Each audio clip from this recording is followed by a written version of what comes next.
Good morning, Trailblazers, and happy Halloween. We thought we would read this special book to you today as we are Miss Nelson. Today's book is Miss Nelson is Missing. The kids in room 207 were misbehaving again. Spitballs stuck to the ceiling, paper planes whizzed through the air. They were the worst behaved class in the whole school. "Now settle down," said Miss Nelson in a sweet voice.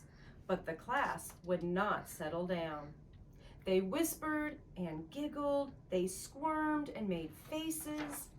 They were even rude during story time, and they always refused to do their lessons. "Something will have to be done," said Miss Nelson. The next morning, Miss Nelson did not come to school. "Wow," yelled the kids, "now we can really act up." They began to make more spitballs and paper planes. "Today, let's be terrible," they said.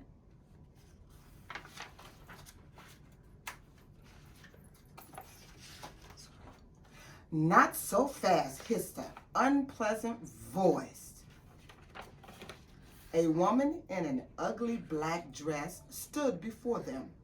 "I am your new teacher, Miss Viola Swamp," and she rapped the desk with her ruler. "Where's Miss Nelson?" asked the kids. "Never mind that," snapped Miss Swamp. "Open those arithmetic books." Miss Nelson's kids did as they were told. They could see that Miss Swamp was a real witch.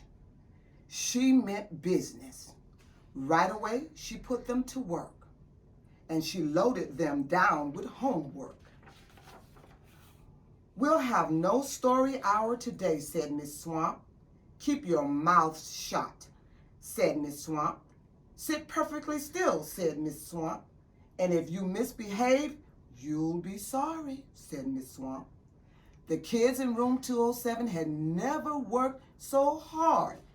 Days went by and there was no sign of Miss Nelson. The kids missed Miss Nelson. "Maybe we should try to find her," they said. Some of them went to the police. Detective McSmog was assigned to the case. He listened to their story. He scratched his chin. He said. "I think Miss Nelson is missing." Detective McSmog would not be much help. Other kids went to Miss Nelson's house. The shades were tightly drawn, and no one answered the door. In fact, the only person they did see was the wicked Miss Viola Swamp coming up the street. "If she sees us, she'll give us more homework." They got away just in time.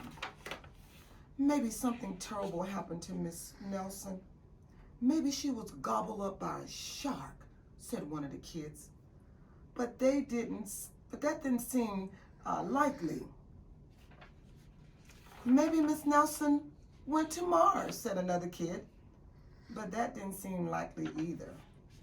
"I know," exclaimed one know-it-all. "Maybe Miss Nelson's car was carried off by a swarm of angry butterflies." But that was the least likely of all. The kids in room 207 became very discouraged. It seemed that Miss Nelson was never coming back, and they would be stuck with Miss Viola Swamp forever. They heard footsteps in the hall. "Here comes the witch," they whispered. "Hello, children," someone said in a nice, sweet voice. "It was Miss Nelson. Did you miss me?" she asked. "We certainly did," cried all the kids. "Where were you?" "That's my little secret," said Miss Nelson. "What about story hour?" "Oh, yes," cried the kids. Miss Nelson noticed that during story hour, no one was rude or silly. "What brought this lovely change about?" she asked. "That's our little secret," said the kids. Back home, Miss Nelson took off her coat and hung it in the closet, right next to that ugly black dress. When it was time for bed, she sang a little song. I'll never tell," she said to herself with a smile. P.S. Detective McSmog is working on a news case. It is now looking like Miss Viola Swamp is missing. The end. We hope you enjoyed that book. Yes. Have a very safe and fun Halloween, Trailblazers, and remember, once a trailblazer, always a trailblazer. So be safe out there as you're Yes, be trick-or-treating. safe. Happy All right? Halloween. Happy Halloween.